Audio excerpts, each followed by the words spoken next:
Why does the opening remind me of the ones for Persona 5?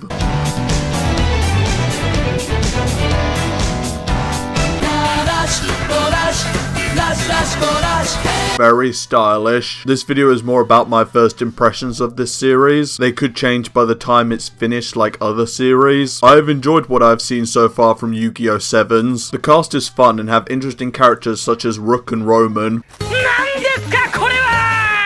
I like Yuga so far as he's different from what we've seen before. He's the youngest protagonist in the franchise, beating Yuma, but he isn't written as an idiot. It would have been easy to have written him as lazy or stupid, but they didn't. He's an inventor and his greatest achievement is Rush Duels. How does it work, you may be asking?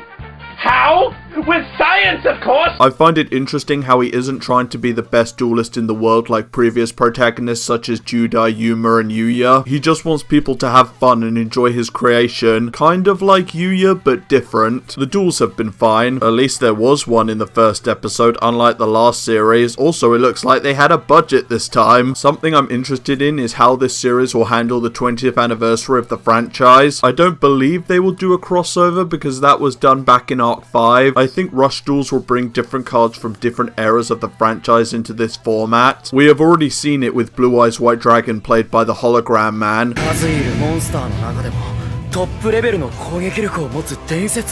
Maybe Rush Duel Dark Magician Girl? This did seem familiar though in the first episode.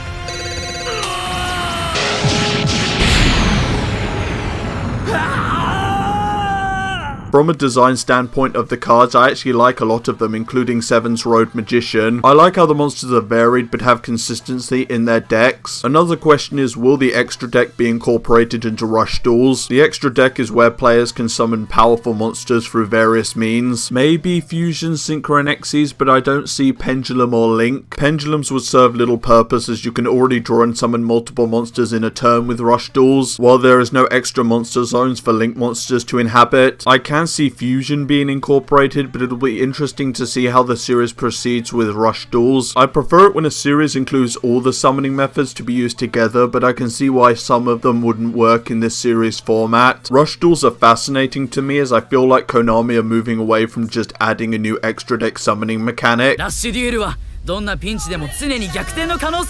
New forms of the game are being created in order to expand, and the series has portrayed it well while educating new players through the duels. Pendulum summoning called. Yuga actually loses as well. After the last series where Yusaku was undefeated and mostly every other character being there to lose to him, this series makes a statement of, this time the hero isn't an unbeatable super guy. I will applaud this.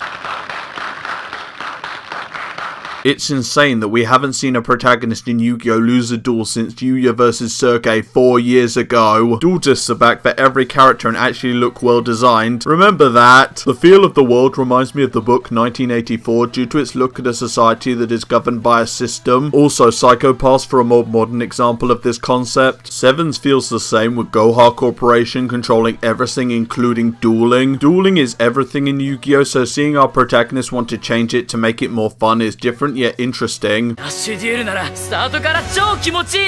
Goha Corporation look like Team Galactic? Everything is ready for the creation of a new world. If you like this video, please give a like, subscribe, and hit that notification button for more content from yours truly. Also, follow me on Twitter through the link in the description. Cheers for watching. Oh, and the art style change is fine. The old Takahashi designs were getting stale, for me especially with brains.